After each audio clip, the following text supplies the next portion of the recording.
Thank you, Chair. I propose this motion today on the proposed phased introduction of a new national funding formula. I'll refer to it as the NFF. The proposed introduction will be from 2018 to 19. If supported, and I hope unanimously, this motion highlights the Assembly's concerns on the NFF's impact on London schools. Colleagues, the transformation in London schools is something that we should feel proud about, and it should be viewed by government with pride. In 2006, London was the worst performing region at both secondary and primary level.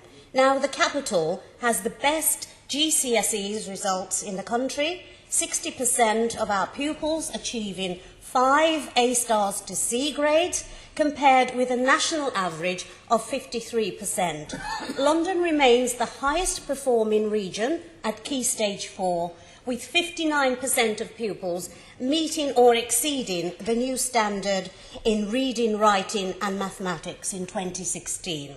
Overall, pupils in London are more likely to attend a good or outstanding school than pupils anywhere else in the country.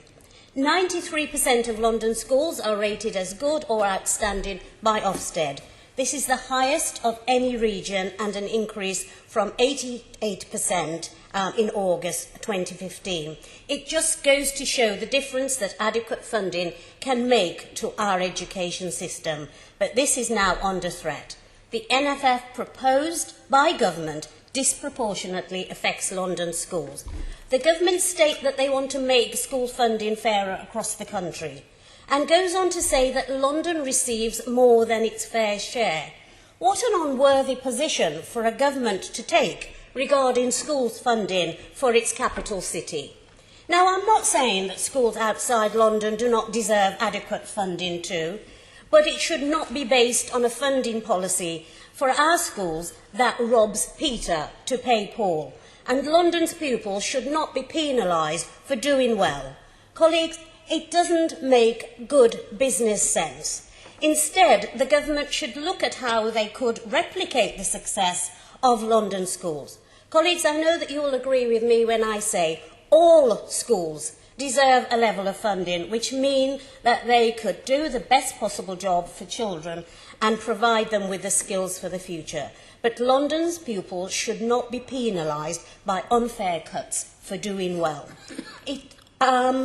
These cuts to London schools come on top of a £3 billion cut to schools across the country, equivalent to an 8% loss in real terms, and this is caused by inflation, cost of the national living wage, higher employer contributions to national insurance and pensions, and the apprenticeship levy. These cuts mean that head teachers across London need to make huge savings in their budgets.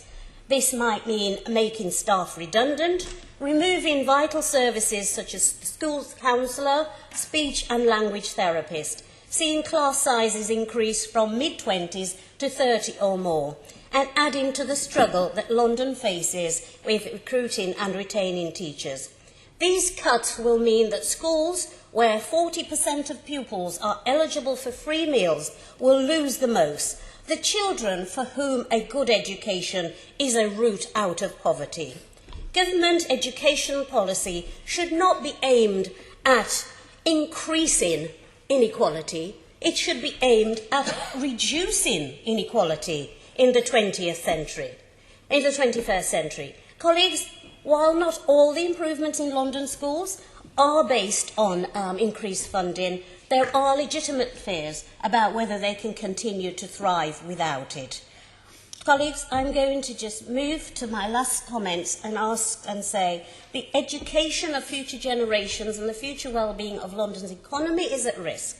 Colleagues, I urge you to support this motion unanimously so that we are of one voice when we call on the Mayor to write to the Secretary of State for Education, the Right Honourable Justine MP, a London MP herself, to ask her to review and reevaluate the proposed funding formula so that a new proposal can come forward that will mitigate its effect on London students.